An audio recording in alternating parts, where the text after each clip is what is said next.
So keeping it fair and balanced now, let's get reaction from Congresswoman Debbie Wasserman Schultz, who chairs the Democratic National Committee. Of course, Congresswoman, welcome. Good to have you here today. Thank you, Martha. Great to be with you. You heard Carl's piece there, and it's interesting, the criticism that has come out against President Obama at this conference this morning. What do you think of Mitt Romney's statement about the fact that the president has visited Egypt, he's visited Saudi Arabia, he's visited Iraq and Turkey? Why in 3 years no visit to Israel?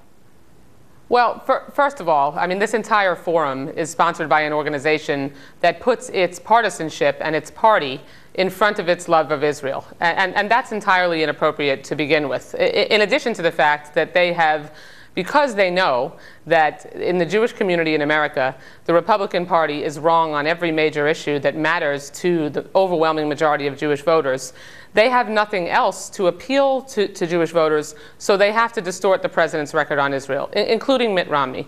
Mitt Romney today, during his speech, talked about Iran and the president's policy towards Iran and the importance of not doing business with Iran. Yet this is a man who has still not withdrawn his own family foundation's investments from businesses that do business with Iran. We have a Republican Party, an entire House caucus of Republicans who unanimously refused to oppose the building of a copper mine in Arizona, whose company invests in Iran. So when it comes to who talks the talk and who walks the walk, it's Democrats and President Obama who have resolutely stood by Israel. President Obama has the best record of standing by Israel's security of any president in American history, including making sure that we throw down the gauntlet in front of the entire world, standing by Israel and refusing to support and opposing a unilateral declaration of a Palestinian state. Let's talk about some of that.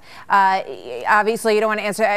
Do you think that he should make a trip to Israel? I mean, most presidents do make a trip. It seems like President Obama believes he should go to Israel, and he will go to Israel. He's been to Israel twice, and he will go to Israel as president. All right, let's talk about some of these other issues, because it's the weakness in the face of a threat by Iran is one of the major contentious issues that Israel has brought up. Had very contentious conversations with Benjamin Netanyahu at the White House, President Obama did. So what do you make of his stance on that, given that we just talked to Mark Kirk, Senator Mark Kirk, who talked about the intense sanctions that they want to put into place against the central bank in Iran, 100-0 in favor of that. The White House wants to go a different route. They don't want to do that. What do you think about that? That's simple.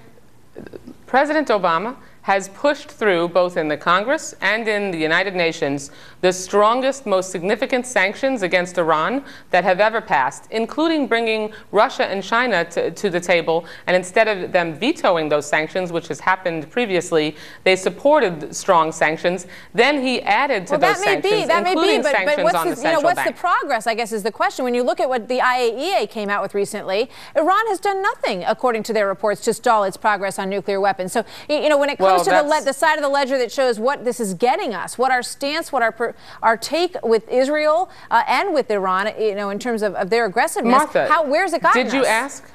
Did you ask Senator Kirk why the Republicans in the Congress have supported funding for a company that does business in Iran? Have you asked Mitt Romney, or any of your reporters asked Mitt Romney, why his family foundation still invests in businesses that do business with Iran?